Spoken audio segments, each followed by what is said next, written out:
Hi, I'm Paul Marcel. Today I'd like to do a review of the Festool Ti-15 Hybrid Impact Driver.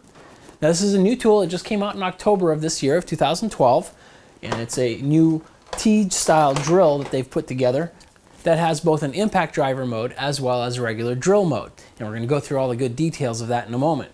Now I have the set, so I do have some additional accessories that I'll be showing you all those accessories in a moment.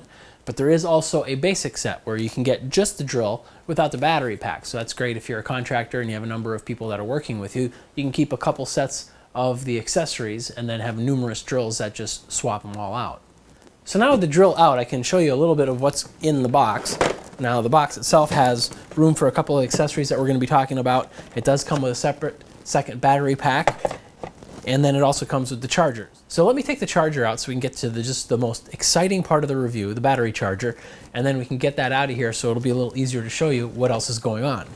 So the battery charger that comes with this kit is the TRC3, and this is a successor to the previous battery chargers that handle the square packs like these ones here. These all have the same sort of attachment level, so just since I have it out, I'll show you. All it does is it just slides in on here and goes for the charge. Now the older drills like my C12 that I have here, there is a newer version of the C12 that's lithium ion based, but this one here happens to use NiCad packs that are square like this, and they also use nickel metal hydride packs.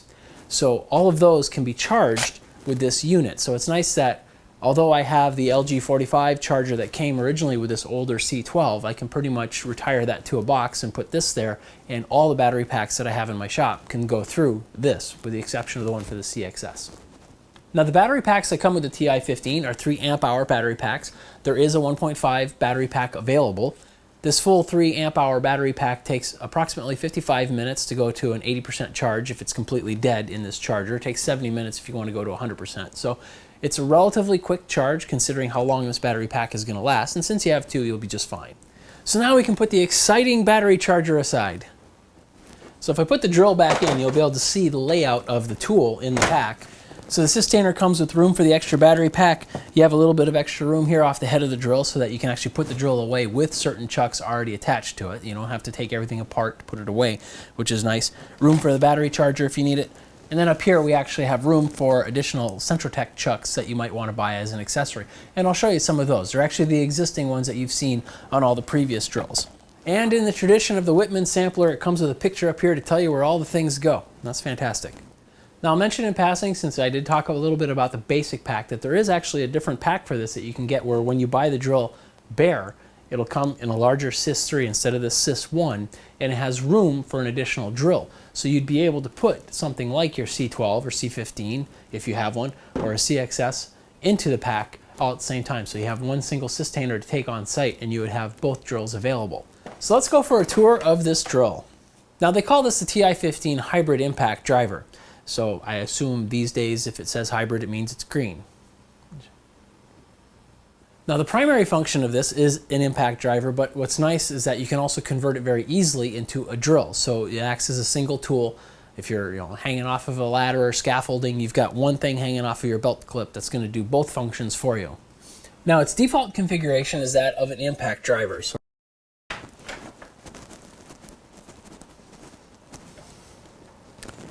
So, small intermission to explain a couple things about the different types of drivers that are out there. Now out there are drills, there's impact drivers, and then there's hammer drills. Now all of these have some little components that are the same, and a lot of times you can get yourself a little mixed up. Like I was making a joke the other day based on a hammer drill, but the guy was talking about an impact drill, so it fell flat. Jokes about hammer drills aren't all that funny anyway. So now the drilling action is very much like a powered brace. So it's like you got your old brace, you're just going to pop that on there, and all you're doing is applying a rotation to do the drilling action. Now the way that this pulls itself through is if you're using like an older auger bit, you've got the big auger bit, but it's got a screw head on there, it's going to start to grab and it's going to pull it in. And of course you're going to be pressing down a little bit. Same exact way that it works with a powered drill. Now the other type is an impact driver. Now the way that an impact driver works is it's more made in order to try getting fasteners in. It has less to do with drilling a hole, more to do with trying to get a fastener in that's going to be getting kind of stuck and bound.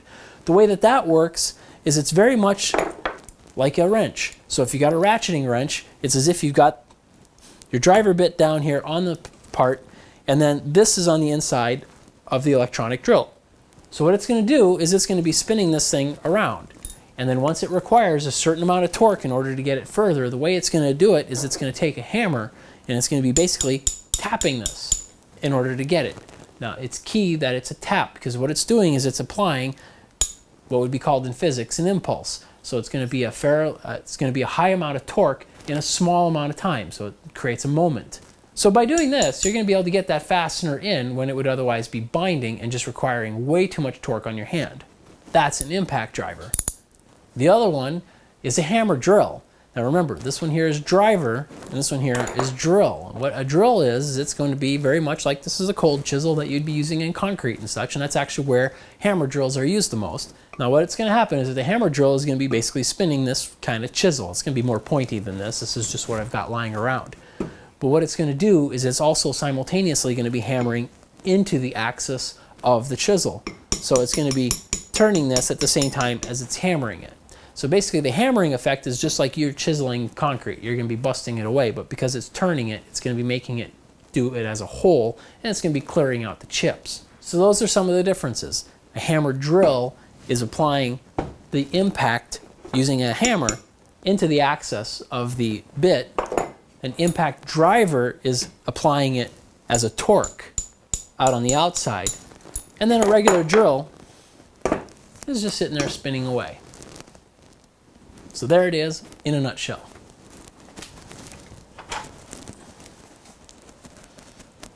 So right now I've got the Centrotech chuck attached to it. It comes with the regular drive shaft that you've seen in all the other drills, so it's got room for a 1/4 hex head for it if you wanted to just put a Centrotech bit in there directly, or even maybe just a regular 1/4 hex driver bit in there. You could go bare. And in this mode, it's going to run as an impact driver. And I'll show you that in a minute on a big chunk of 4x4. Now with the Centrotech head attached, of course you get the benefits of being able to snap in and out your Centrotech bits and held a little bit more firmly, whereas when they're just inserted in the drive shaft, they can come out. There's nothing holding them in. Now this is a bit extender that comes with the Ti-15. Now this is the same bit extender, or it looks the same as the previous model bit extender that I have back here, but you can see it's a little bit bigger, it's a little bit wider. What it is this one here has got an eye stamped on the front of it. So this one here is made for use in the impact driver. You can use it in the other drivers as well, but this one here is made specifically to be able to withstand all the torque that's going to be applied to it. And this one here is made to withstand that. This one here was not necessarily designed to do that. Sure, you can get away with it, but you're probably going to snap it. It also comes with a Phillips #2 driver bit, and this one here is labeled impact on there. It's got a little band on there that says that it's an impact version. And this one here is also going to be made differently than the Phillips #2 driver bit that you can get, say, in the twin pack. These ones here weren't specifically made to be impact. Now, since you can use the impact versions in the non-impact drivers and drills, I'd recommend that if you're buying any new driver bits that you look for some that are impact compatible. Now, what's impact compatible really mean? It means that normally these things in the non-impact version, they're hardened. When things are hardened, they tend to be more brittle. So like an impact that goes through it, it needs to be able to flex the metal, and it's not going to be able to do that on something that's been hardened. Whereas these ones here have been toughened, which means that there's a little bit of elasticity in it so that when there's an impact that goes through it, it can take that and then it can return to normal without actually snapping. So it's a totally different metal chemistry between the two of these. So returning to our tour of the drill, so starting from the bottom, of course, we've got the battery pack. It's got 2 little green buttons, so anything green is something that's adjustable. You can snap that and it'll slide right out, slides back in. Very easy to put on and attach. The battery packs for this have integrated belt clips on them. This one here is on both sides of the battery pack. Now if for some reason you want the belt clip because it's getting in the way, getting hung up on things, you just turn this little square here until it lines up with the battery clip, and you can just remove that. But it's also very easy to put back on. Now going up a little higher from the battery pack, we've got a little LED display here. It's going to show you the charge level of that battery. Now this is mostly a convenience so that if you wanted to see how charged this battery is, you don't have to go back to the battery charger. The battery charger would tell you as soon as you put it in. This one here will basically tell you right on the drill itself. But you're not going to need to rely on this to know when the battery pack is dead and can't be used. It's still going to have the beeps like all the other Festool drills do when it's to the point where there's not enough charge left in the battery to use it safely. Now right above the battery gauge, there's the usual 1 to 6 knob that are common on Festool products. This is for the different speed control. Now, this being an impact driver and also being a drill, it's used in both modes. So the 1 to 6 just varies the range. If you're using it in an impact mode, it's going to vary the range between 2,400 blows per minute and 3,600 blows per minute. Whereas if you're using it in drilling mode, it's going to set the speed to between 0 and 2,600 RPM. So that very much sets the range of speeds, because you do have a trigger and it's a variable speed trigger. So the further down you pull it, the higher up in the speed you're going to go in the range that you've picked by using the speed knob here. So as you go up, right now I've got it on a 1, so if we go all the way up, and now if I were to put it on 6, you'll hear the difference. Now you probably saw a little blink in the front. That's because they've included an integrated LED lamp in the front of it when you pull down the trigger, so you don't need to actually start it to get it to engage. This was first introduced in the CXS drill, and I really love it. It's, even though I have a lot of light in my shop, the times when I take this into the house, I don't have any light, and that's really useful to have. There's a direction reversing switch here that's conveniently located above the trigger. You just flip it back and forth to go either clockwise or counterclockwise for the drive. And then, of course, at the very top is where you've got the drive shaft that you're going to be doing all your connections to. Now, you're probably looking at this wondering, well, where's the little magnetic pad that we used to have on the CXS and the C12 and the C15? There used to be a flat pad here in the front that was really great for putting driver bits. Well, of course, you can't put a flat pad here when you're going to be grabbing over top of it. So what they've done is they've built it into the bottom here of the base of the drill. Now, it's not on the battery pack. It's on the part that attaches to the battery pack. But these are magnetic. You're going to have 2 slots here for bits, so you can just slide those in there. Magnet holds them nice and conveniently, but they're easy to take out. And then there's 2 long slots here that go on the side of the drill base that would be more useful if you're using some of the longer Centrotech bits that you can get. Just slide those in place, and then they won't be sticking out the sides and in the way. So that's a whirlwind tour of the driver body. Now, before hitting some of the accessories, I just was going to talk about driver bits a little bit. So along with the introduction of this drill, there have been a number of other driver bits introduced by Festool that are made also for the impact drivers. Now, these ones here are some, T20, T25, and T30 Torx head bits, because I use a lot of Torx in here besides some Robertsons. Now, what's interesting to see is that you can see that they're in basically a twin pack body. So this is a new retail pack for the T25s. So it's what it is. If you remember last year, they introduced this little sort of twin box that's used for holding a lot of your driver bits. This is a half of a twin box. So the twin box was able to be separated out, so you could easily clip this onto your belt or pocket, whatever, leave half of it behind, or keep both of them together or tossed in your pocket, whatever.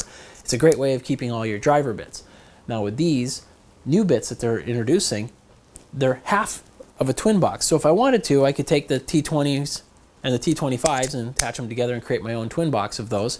Or of course I can go and separate these out and combine them with, say, my regular Phillips head driver bits that are there and create my own box that way. So it's kind of nice that it really is a nice configurable system, and you get a really nice carrier to go with them.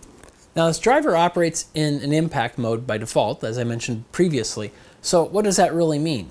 What it means is that the driver itself is going to use a small hammer on the inside whenever it reaches a certain amount of torque to help drive a screw in. This is very much like if you used a regular traditional drill, right? Sometimes you'll be using the drill as a driver and then it bottoms out. It just can't seem to get it any further. But you can get it to go further if you sit there and you pulse the trigger. You're getting a little further. I mean, it's a really slow way of doing it, but you do get that little extra nudge out of sort of applying a quick torque. So from your physics class, it'd be called an impulse. So what I'll do is I'll pop this on, the Centrotech head, and then let me switch out this Phillips for a T20. And then I do have a Torx 20 screw here that we can put in. Now this one here isn't going to need a pilot for going into this stock. Now if you don't like wearing safety glasses, you might want to do it with impact drivers because it's got more of an ability to be able to snap a connector. So what you're going to hear is that I'm going to go slowly with this, and you're going to hear that it's drilling at first, and then suddenly it's as if it hits a certain torque mount, and then it's going to start engaging the hammer in order to do the impact to help drive this driver in.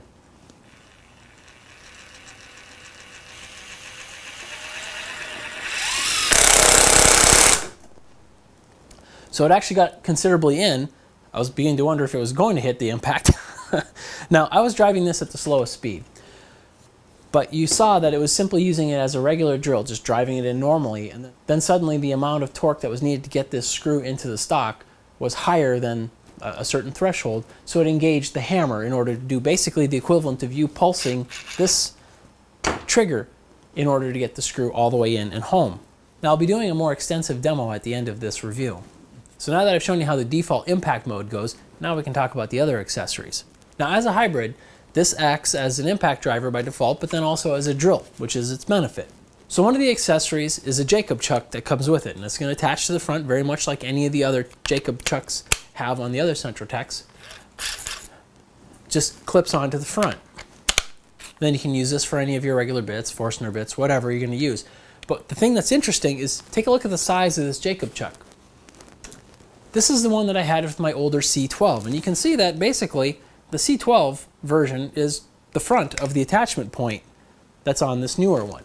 The reason why is this one includes a little bit of extra hardware in here to indicate to the Ti-15 that it's being used in drill mode. So this disengages the impact mode. So this is a 1/2-inch chuck, but it's also the newer version of the Jacob chuck. Now I say newer, I'm not actually sure when this got introduced. I believe it was last year.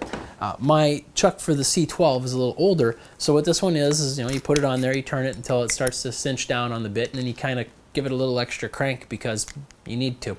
But you're not altogether sure if you've got it far enough. With the newer version of the Jacob chuck, now this is a Centrotech bit, but I'll just put it in here for a drill, so to speak. When you put that in there and you start to tighten it up, it's going to get to a point where, okay, it feels like it's not going in easy. So this would be the part where you're going to want to crank down. All you got to do is give it a simple turn, you're going to hear it.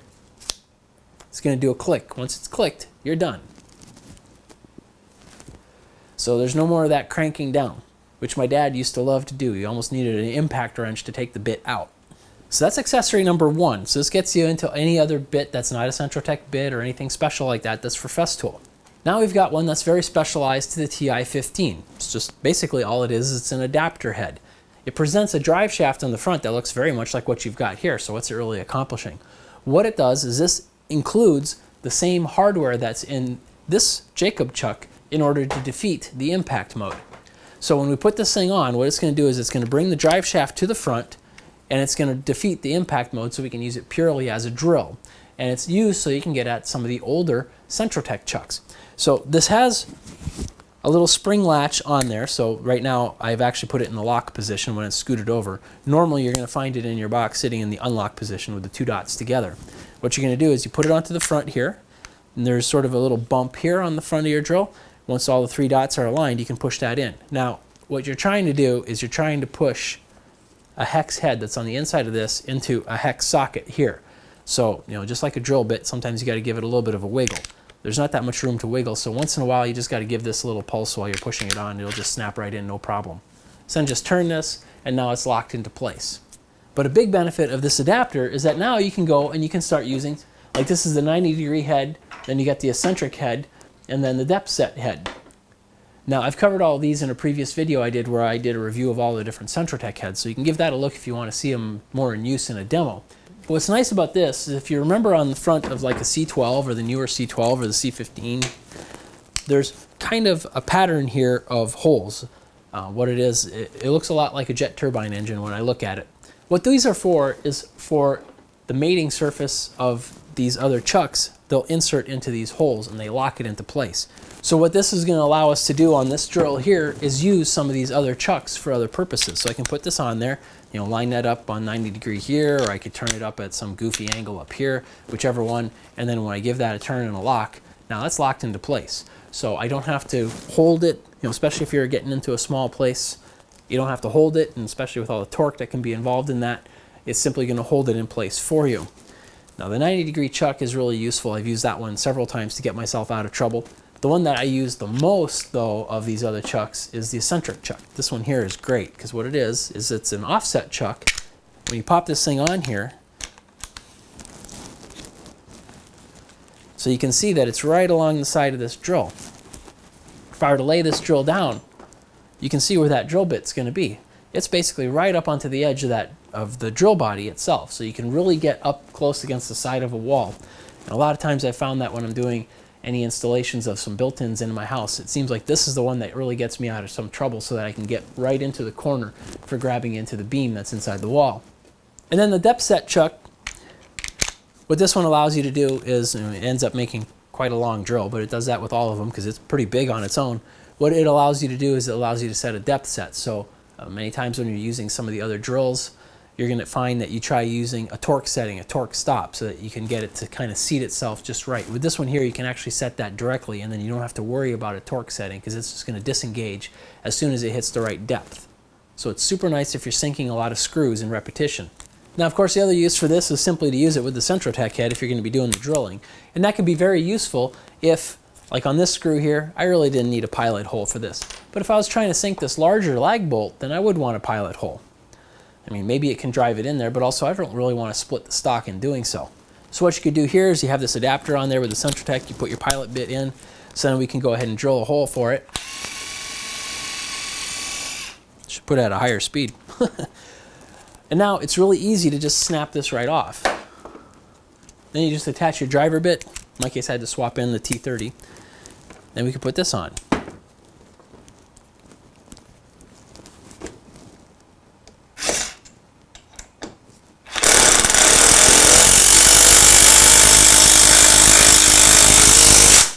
Makes a little more noise than a drill.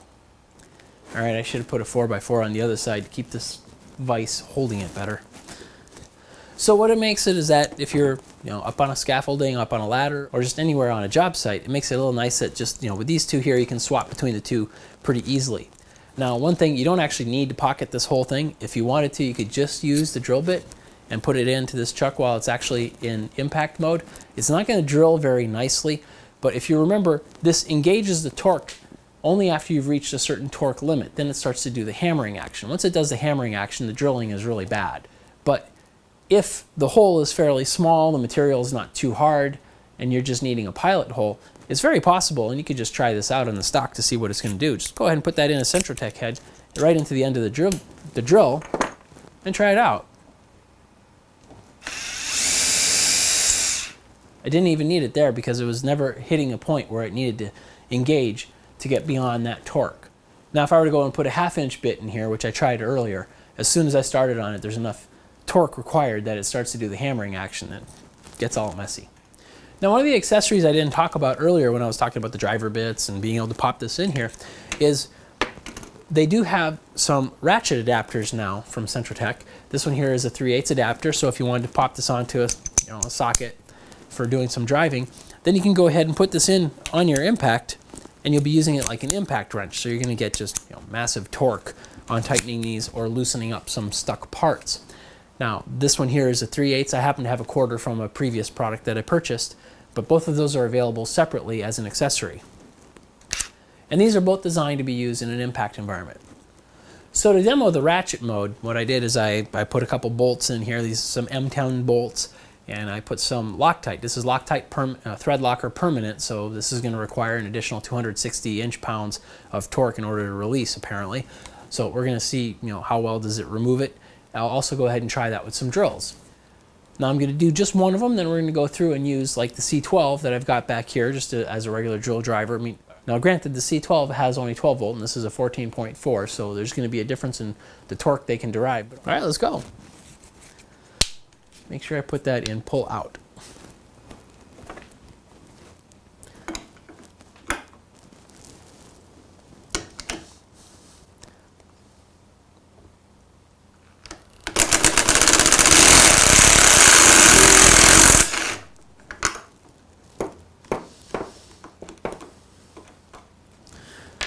Now, one thing that's interesting about kind of the physics of an impact driver is the way that it works. It works by doing basically an impulse in physics terms.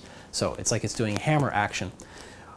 What's interesting about that is that even though it can apply a lot of torque while I'm holding onto this, I don't have to be holding onto this super hard to keep my wrench from just being ripped out of my wrist because of the way that the high torque is being applied in such a short amount of time. Remember, this is doing, at the current setting, it's going to be doing 2,400 blows per minute. So the continuous torque is what makes it really hard for you to hang on to. Now with this, I didn't even feel the drill driver really want to torque or twist my wrist. I actually assumed I was going to feel more torque on this wrench, but I didn't feel much at all on either one of them. So now let me switch over to the C12. Put this all the way in drill mode so that it's not going to disable itself, and then go into first speed. So let's try removing this.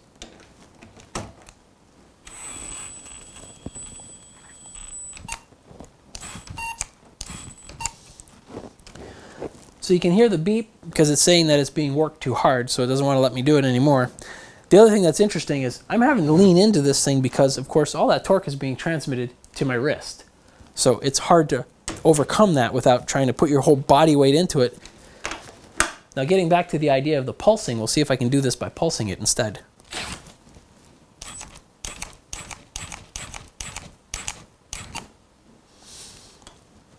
It's getting too grumpy with me. It's not going to let me take it out. So trying this with the CXS is going to obviously not be worth trying. So let me go back to the impact driver to remove this.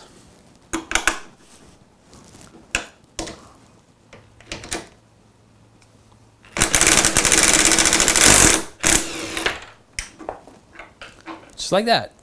So you can see on that one there, I just had 2 fingers on the wrench and hardly any effort on here. I didn't feel any torque at all. So it does make it a lot easier on your wrist if you're dealing with anything that's stuck. So to do a little bit more of a demo, I put back the 4x4 that's over here. Now this is actually a 4x4 I scored at a job site. It's been in Arizona, outside. It was outside for a little over a year in our ridiculous heat. So this thing here is actually pretty dry and pretty hard when I've used it for other projects. So what I wanted to do is I just want to drive a couple more screws in so you can see some of the different speeds and such. So you already saw the one lag bolt go in, but what I thought of doing is I'm going to go ahead and just swap the head, and we're going to do a couple of things at different speeds so you can see how the speed impacts it. So we can swap out the Centratec head here. We can put on the adapter. Let me load it up with the pilot bit.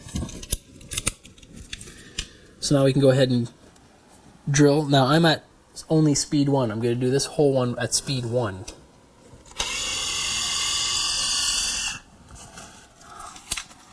Swap that out, put in the T30 head.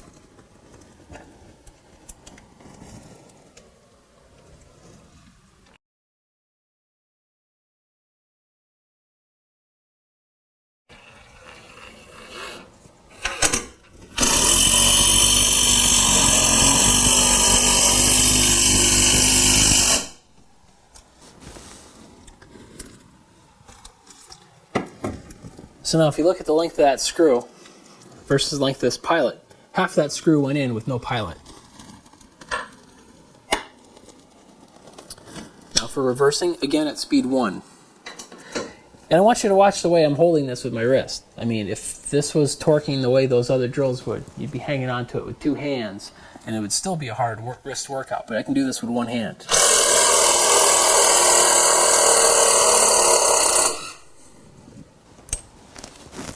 And it gets hot. So now we'll do the same thing, but this time we're going to do it at speed 6. Swap this out for our pilot.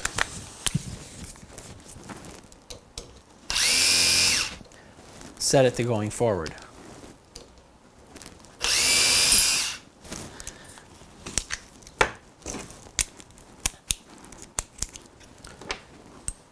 And this is the same screw.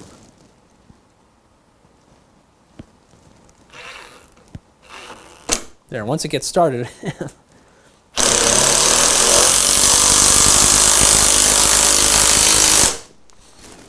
like that. And now we'll back it out.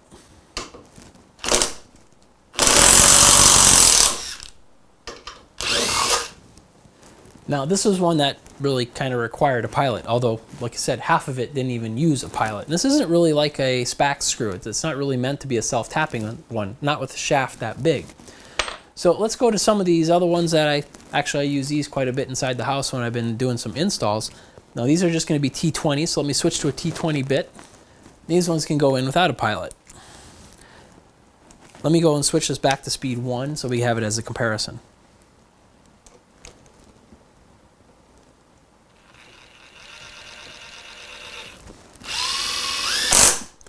Now there, it only started to do the impact near the very end. It was actually able to drive that without engaging the impact. Now if we scoot this over and we put it in speed 6,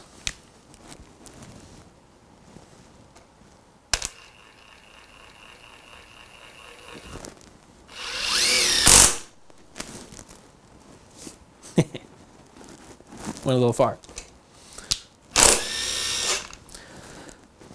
So what I'll do is I'll take that same screw and I'm going to put it in here. Now this is hard maple.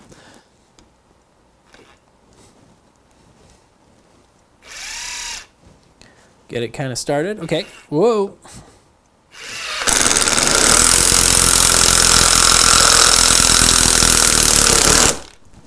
There. That was at speed 6. Now it'll hold it in place so I can do another demo. So let's switch this to speed 1. So again, this is no pilot in hard maple.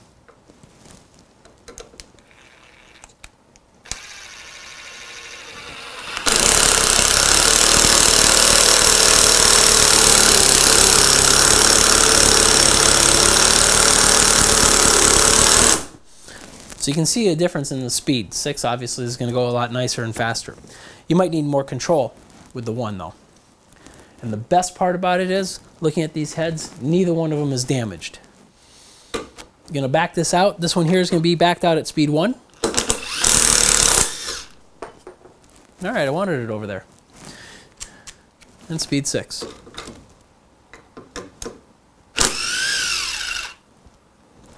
So you could hear it engage the torque only at first to be able to knock it loose. But since basically the hole was already created by the screw now at this point, the rest of the way it didn't really need that much torque. So it backs off to the drill mode. So that concludes my review of the Festool Ti-15 impact driver. Hybrid impact driver. It's green. It's nice that it's kind of a 2-in-1. And you can see that it can drive some pretty big bolts into some, when it's putting something into some hard maple or some pretty aged construction 4x4 without any resistance, and mostly the biggest part of it is nothing on your wrist, no torque. I could imagine that you do a couple of those into some hardwood like that where there's some torque, okay fine, a couple is okay, but if you're doing that all day long on a job site, it would get really old fast. A lot of people like the T format of drill. In fact, some of them prefer it over the C format, and personally I'm a C fan. So maybe we'll end up seeing a CI-15 someday.